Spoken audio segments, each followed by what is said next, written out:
Public Sénat, en partenariat avec France Culture et avec le soutien du Centre national du livre, présente Livrez-vous.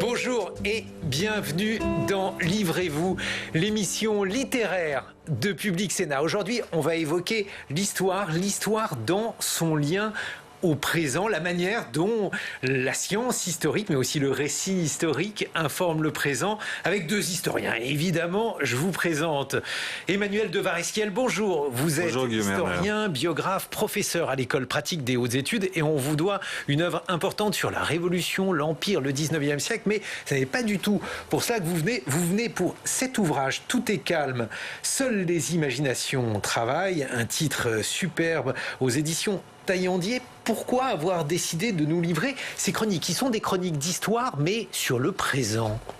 Les Français ne sont pas des cartésiens.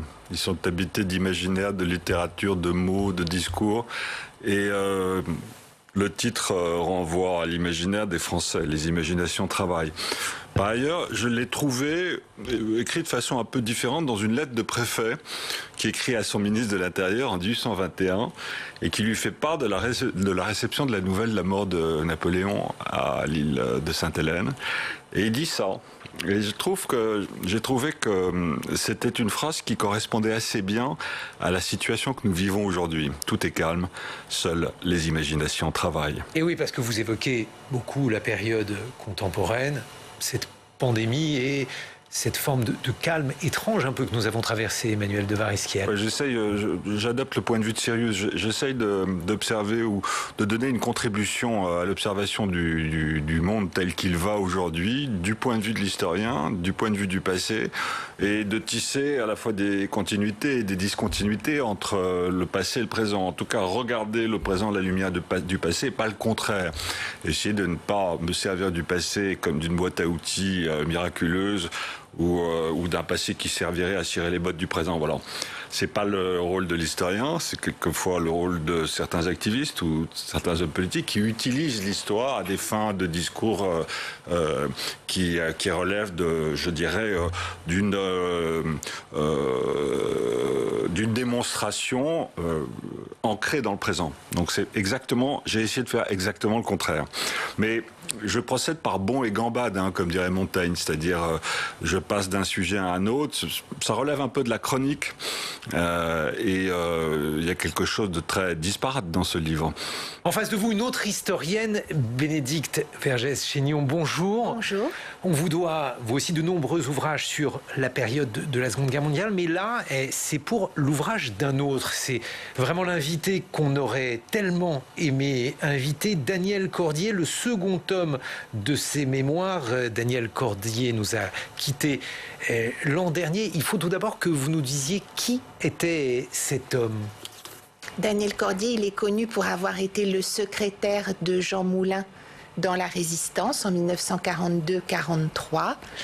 Avant cela, c'était un jeune activiste d'Action française, nationaliste, antisémite, royaliste, germanophobe, qui, dans un coup de sang, avait quitté la France en juin 1940 et s'était enrôlé dans les forces françaises libres du général de Gaulle. Et il avait choisi d'entrer dans les services secrets et c'est comme ça qu'il s'est retrouvé au service de Jean Moulin. Je vous propose, Bénédicte Vergès-Chaignon, de voir Daniel Cordier, parce que celui-ci, en 2009, était l'invité de Jean-Pierre Elkabbach. Dans cette même émission, on va regarder Cordier expliquant comment il a rencontré Jean Moulin. Il a été touché d'avoir un garçon très jeune. J'avais 22 ans, mais à cette époque, 22 ans, c'était 18 ans, 16 ans, 17 ans. La majorité, c'était alors 21 ans. 21 ans, bien entendu, mais à cette époque, bon. Donc il avait quelqu'un de très jeune, qui était encore un enfant. C'était ma première expérience d'homme, et d'un jeune homme qu'il allait former. Je pense qu'il y a cette idée-là. la manière dont il me parlait, liberté. Et puis, c'était un homme, il y avait deux parts. Il y avait le travail, et c'était quelqu'un de très efficace et très dur, et intraitable sur le travail. Tout devait être fait en son temps. Et puis, instantanément, il y avait un homme libre qui parlait de peinture, parce que c'était sa préoccupation, son sujet, il adorait ça. Il y a 12 ans, Jean-Pierre Elkabbach recevait donc Daniel Cordier pour le premier tome de ses mémoires. Voici le second. Vous avez travaillé aux côtés de Daniel Cordier. Oui, alors quand j'étais une toute jeune fille, donc ça ne nous met pas hier, j'avais travaillé à ses côtés pour 4 volumes de la biographie qu'il avait consacrée à Jean Moulin. Et puis ensuite, au fond d'historien amateur, mais très chevronné finalement parce que passionné d'archives, il était devenu mémorialiste.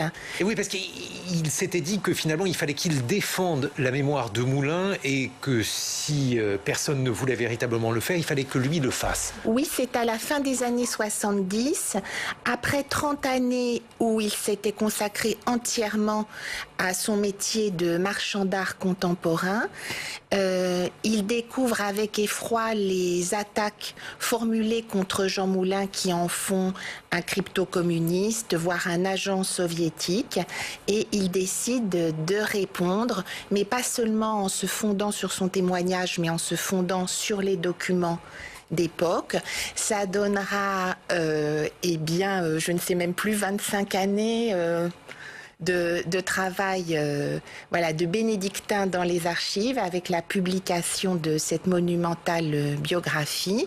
Et puis, il décide en un sens de s'appliquer à lui-même la même méthode de rigueur en publiant ses mémoires en 2009, alias Caracalla, qui s'arrêtait à l'arrestation de Jean Moulin par la Gestapo en juin 1943. Et ce volume-là, c'est la suite. En fait, le manuscrit avait été coupé un peu abruptement pour des raisons de volume, tout simplement. Donc voici la deuxième partie. Voilà. Qu'est-ce que ce second tome nous apprend sur la résistance, tout d'abord ? C'est d'abord la résistance après Jean Moulin.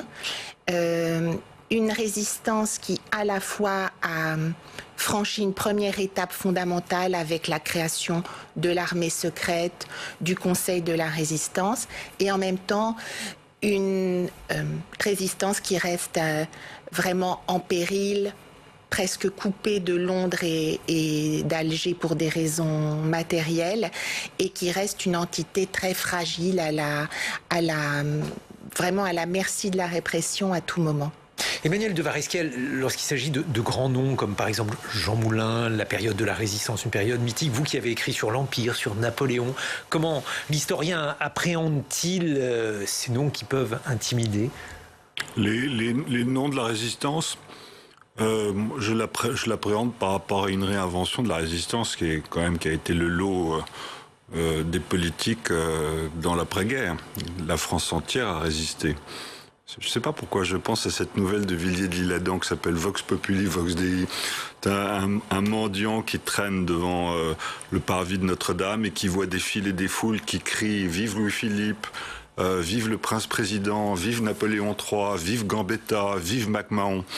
Et je trouve que c'est assez bien résumé la façon, pas velléitaire, mais très changeante.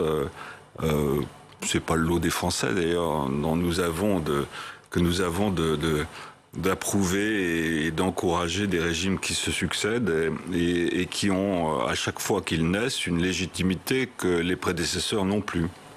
Et oui, parce que ce qu'il faut dire, vous l'avez expliqué tout à l'heure, Bénédicte Vergès-Chaignon, il y a chez Cordier une sorte d'épiphanie. Il se rend compte alors qu'il était antisémite, il était maurassien, donc véritablement convaincu par les idées royalistes d'extrême droite. Il se rend compte pendant la guerre de la condition des Juifs. Et d'ailleurs, il l'a raconté à Jean-Pierre Elkabbach. On va voir ce second extrait. Mes rendez-vous à midi avec mon courrier, le chef de mon courrier sur les Champs-Élysées, et près de l'Arc de Triomphe. Parce que j'avais décidé, avant de partir, je voulais aller m'incliner devant le tombeau des soldats inconnus à ce moment-là. Je suis arrivé, il faisait très, très, très, très beau. C'était au début, au mois de mars, à la fin du mois de mars 1943, et à pied, parce que Paris était vide, il n'y avait pas de voiture, il y avait très peu de bicyclettes, très peu de...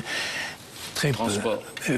Paris était désert. Et je suis allé vers le café, qui était pas loin, sur le trottoir de gauche.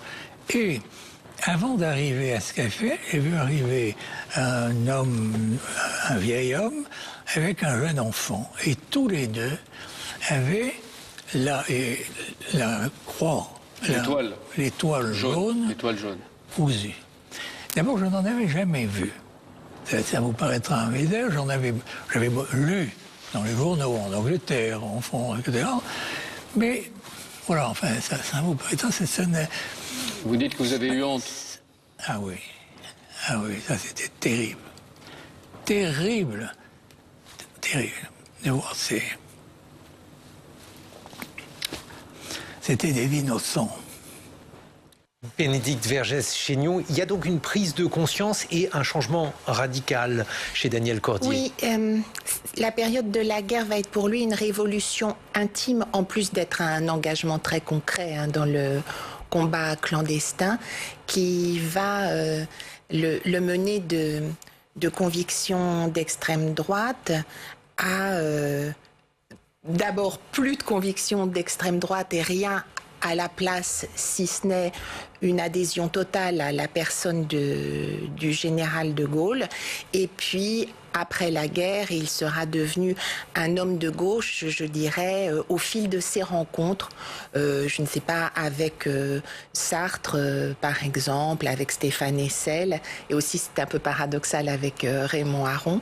Voilà. Et Aron, à l'époque, était encore à gauche, se considérait comme étant à gauche, mais justement, Bénédicte Vergès-Chaignon, lorsque Cordier revient donc de la guerre, lorsque la guerre cesse, il va à Pau, il retourne dans sa ville natale, et là, il tombe sur des gens qui ne sont pas du tout heureux de la victoire nécessairement. Il y a une scène terrible dans ce livre avec un prêtre. Oui, en fait, il est issu, Daniel Cordier, de ce milieu d'extrême droite. Il le retrouve après la guerre et il voit que les événements de la guerre ne l'ont pas changé. Et au contraire, qu'une distance terrible s'est creusée avec certains de ceux qui étaient ses familiers avant la guerre. Et il se rend compte aussi que, quoiqu'ayant vécu en France, comme il vivait dans le milieu très particulier des résistants plongés dans la clandestinité, il ne connaît pas très bien la France de 1944. Et il tombe donc sur ce prêtre qui lui fait toute une série de critiques et lui dit au moins dans la résistance, vous avez bien mangé. Oui, et il lui dit même, et quand tu es parti en Angleterre, tu étais à l'abri de tout ce qui s'est passé en France. Emmanuel de Varesquiel, cette période-là, c'est l'une des périodes où les Français se sont séparés. Il y en a d'autres. Elle n'a de point commun la résistance que d'avoir dit non, d'avoir su dire non. Enfin, il faut quand même voir la poignée de Français qui étaient à Londres. Ah oui, dans tous les compartiments, c'est une toute petite minorité. Des origines très diverses, des origines politiques, sociales très diverses, mais une petite minorité. Moi, je pense toujours à se couper-coller entre les images de Pétain, de la dernière visite de Pétain à Paris, je sais plus, en avril 1944, où il est sur le balcon de l'hôtel de ville, acclamé par la population parisienne. Et puis 3 mois plus tard, De Gaulle à la sortie du Tédéum de Notre-Dame au moment de la libération de Paris. C'est vraiment étonnant. Et je trouve que de ce point de vue-là, le livre de souvenirs le plus éloquent, ce sont les souvenirs de Maurice Garçon, qui était avocat au barreau de Paris et qui raconte le retournement incroyable de la magistrature entre 44 et 45. Et je renvoie au pamphlet de Paulan accusant à mon avis à juste titre, ceux qui précisément, avant la libération militaire pour la liberté et la légitimité du droit, et qui se retournent contre la liberté en menant et en conduisant les procès d'épuration en 1945. Voilà. Vous qui avez rien n'est noir, les périodes... rien n'est blanc, tout est gris. Vous qui avez étudié les périodes antérieures, Emmanuel de Varesquiel, la Révolution, l'Empire, la Restauration, est-ce que ça représente de tels chocs pour la France ? Mais les cas de conscience se sont posés à toutes les époques. Moi, je suis très très étonné, par exemple, de revoir des similitudes de discours. Par exemple, les discours qui sont tenus par les officiers de la Grande Armée, qui ont prêté serment à Louis XVIII en 1814, après la première abdication de Napoléon, et qui voient le Napo rentrer de l'île d'Elbe, c'est le fameux vol de l'aigle. Hein.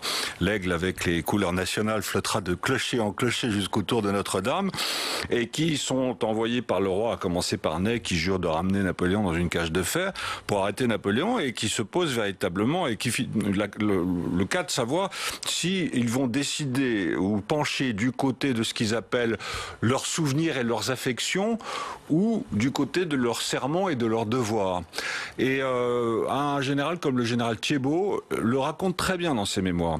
Et très curieusement, dans les champs de Brest d'Élie Saint-Marc, lorsqu'il se pose la question... Élie Saint-Marc est un des putschistes d'Alger au début des années 1960, et il se pose la même question, et il utilise quasiment les mêmes termes, et au bout du compte, ce qui prévaut chez l'un comme chez l'autre, à 150 ans de distance, en 1815 d'un côté, en 1962 de l'autre, c'est le mot conscience. Donc ces retournements de l'histoire et cet exercice de la conscience face à ces bousculades, à ces bouleversements de l'histoire, c'est quelque chose qui est absolument récurrent. Et justement, là aussi, dans ces mémoires de Daniel Cordier, il y a quelque chose de terrible, c'est qu'en fait, on voit donc en 1946 dans quelle situation il est, dans quelle mélancolie, dans quel, j'allais dire désespoir, c'est peut-être excessif, mais en tout cas, on voit qu'il se rend compte que finalement, la résistance, la guerre, tout cela mène à une situation qui n'était peut-être pas idéale.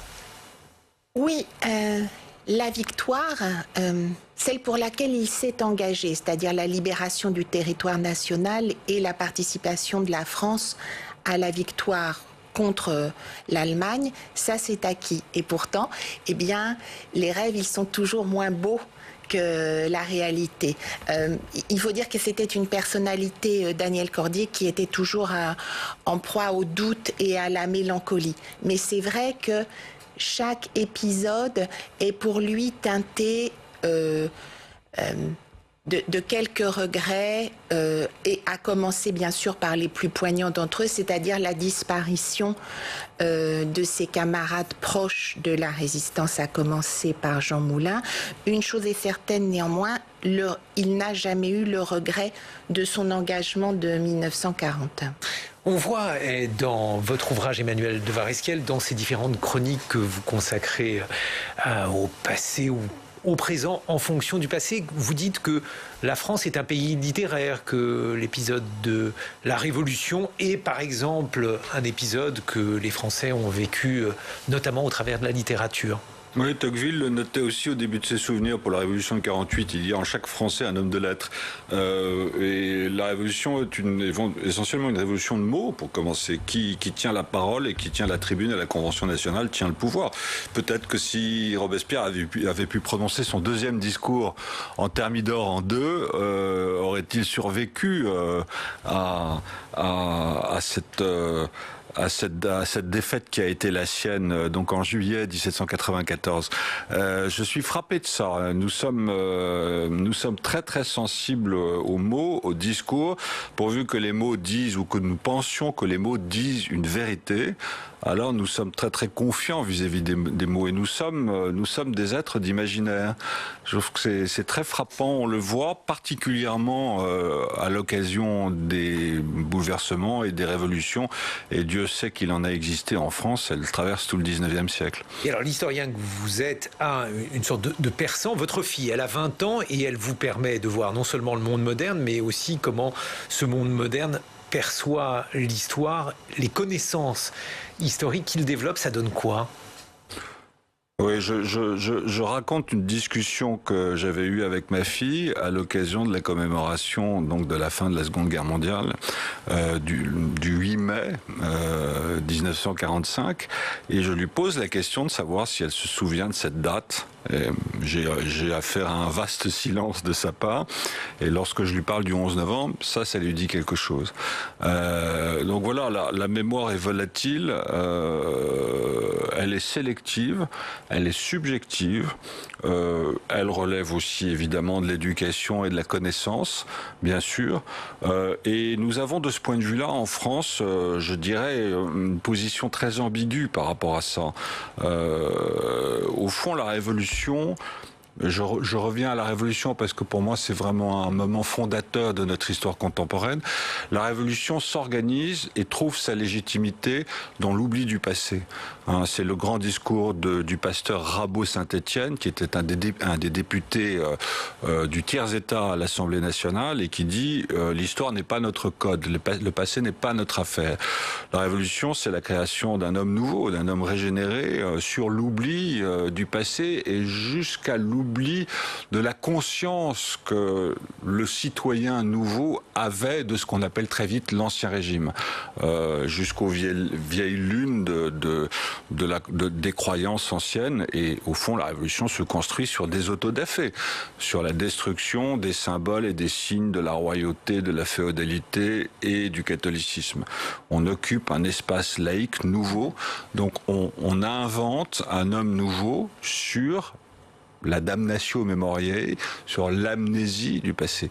Et ça nous poursuit dans un certain sens. Et depuis, on a essayé sans cesse de retisser des continuités. Et nous sommes en permanence dans une espèce de pas de deux entre l'oubli du passé d'un côté et ce qu'on appelle, à mon avis, injustement, le devoir de mémoire. Et nous sommes en permanence dans cette ambiguïté-là entre, d'un côté, l'oubli, oubli par ailleurs nécessaire du point de vue des politiques. Souvenez-vous du slogan de Louis XVIII en 1814, après l'Empire, pardon et oubli. Et puis l'oubli, c'est probablement au cœur de ce qu'on trouve au cœur de la politique du général de Gaulle après 1944 et 1945. Alors, justement, parce que la période sur laquelle vous travaillez est une période où il y a, Bénédicte Vergès-Chaignon, des rappels quasi quotidiens. Pétain et le vichisme sont toujours dans notre actualité. Comment vous percevez ça? Alors, moi, je pense, un peu au contraire d'Emmanuel, qu'il y a une passion pour l'histoire en France. Alors, même trop, même mal, comme dit la chanson. J'ai pas dit le contraire. Hein. Oui. Et donc... tant pis, oui, les connaissances peuvent être boiteuses, mais il y a un vrai intérêt, une vraie curiosité. Et au fond, alors, moi, j'ai pas les mêmes enfants parce que forcément, ils sont habitués au 8 mai 45.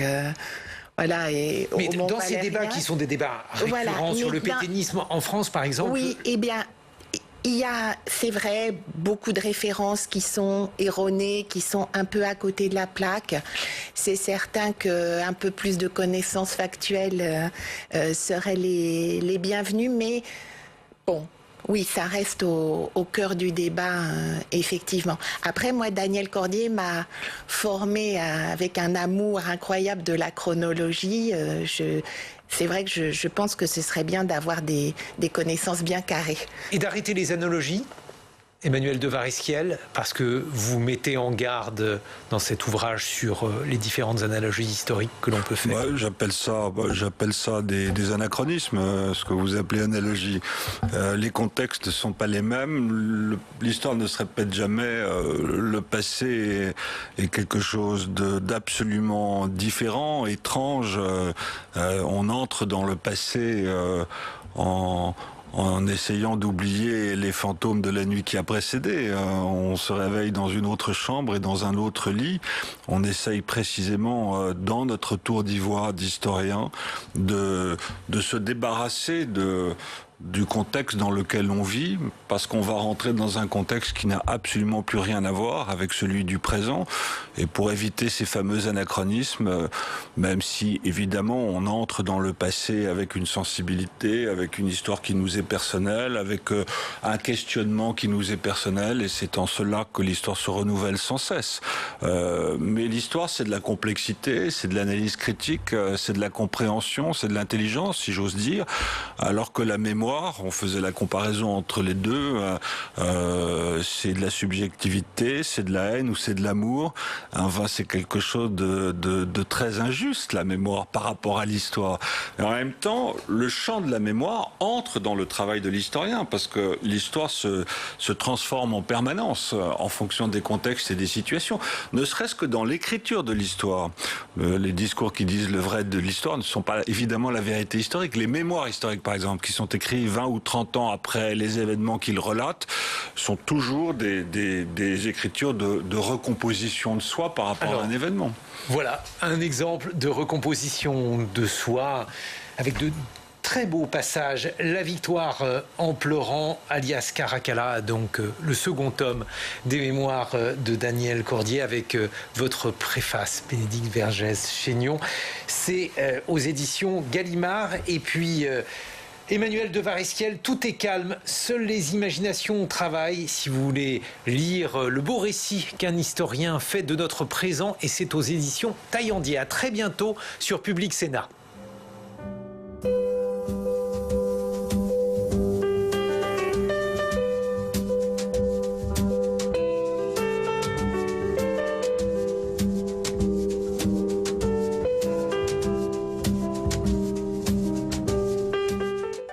Public Sénat, en partenariat avec France Culture et avec le soutien du Centre national du livre, vous a présenté Livrez-vous.